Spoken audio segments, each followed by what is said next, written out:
দেৰগাঁও নগৰৰ দাঁতিকাষৰত ৩৭ নং ৰাষ্ট্ৰীয় ঘাইপথৰ কাষে কাষে বগা বগা ফুল ফুলা ভাং গছৰ দৰে গছবোৰ কোনো সাধাৰণ বন নহয়। এইবোৰ অতি বিষাক্ত পাৰ্থেনিয়াম। বিশেষকৈ নগাঁৱৰ পৰা উজনিলৈ শ শ কিলোমিটাৰ ধৰি ৰাষ্ট্ৰীয় ঘাইপথত এই পাৰ্থেনিয়াম গজিছে।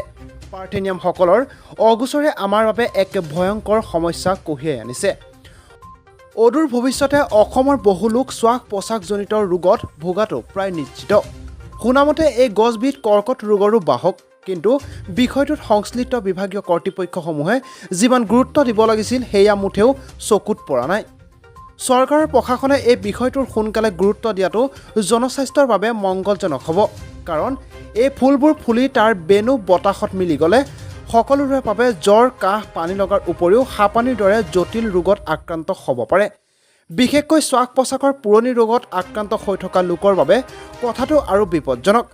এই সন্দৰ্ভত কৃষি বিশেষজ্ঞ আৰু চিকিৎসকসকলে সবিশেষ জনাই সচেতনতাৰ সৃষ্টি কৰা ভাল হ'ব, কাৰণ এই সন্দৰ্ভত এতিয়ালৈকে যিমানখিনি কথা প্ৰকাশ হৈছে সেয়া ন্যূনতম কথা। এই পাৰ্থেনিয়াম ইমানেই বিষাক্ত যে কোনো জীৱ জন্তুৱে ইয়াক ভক্ষণ নকৰে।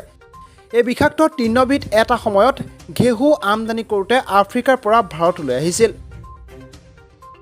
দেখিছে যে দেৰগাঁও চাইলেঞ্চযুক্ত ৰাজপথৰ দুয়োকাষে গঢ়ি উঠিছে পাৰ্থেনিয়াম জাতীয় এইটো এবিধ অতি ভয়ানক গছ, তৃণজাতমূলক গছ। এই গছজোপা আচলতে ভাৰতবৰ্ষৰ নহয়, ভাৰতবৰ্ষৰ বাহিৰৰ পৰা অহা এই গছজোপা।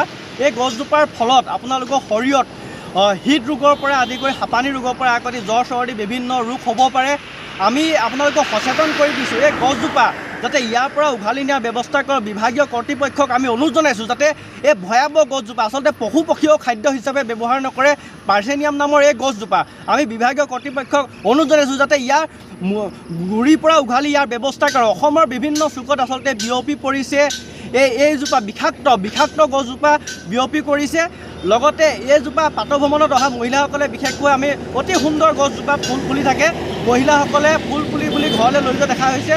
আমি অনুৰোধ জনাইছোঁ, আপোনালোকে এই গছজোপা ফুল ফুলি বুলি আপোনালোকে ভুল নাভাবিব, ভুল ভাবি লৈ নাযাব। অতি বিষাক্ত এইজোপা গছ। এই গছজোপাৰ ফলত আপোনাৰ শৰীৰৰ বিভিন্ন ৰোগে দেখা দিব পাৰে।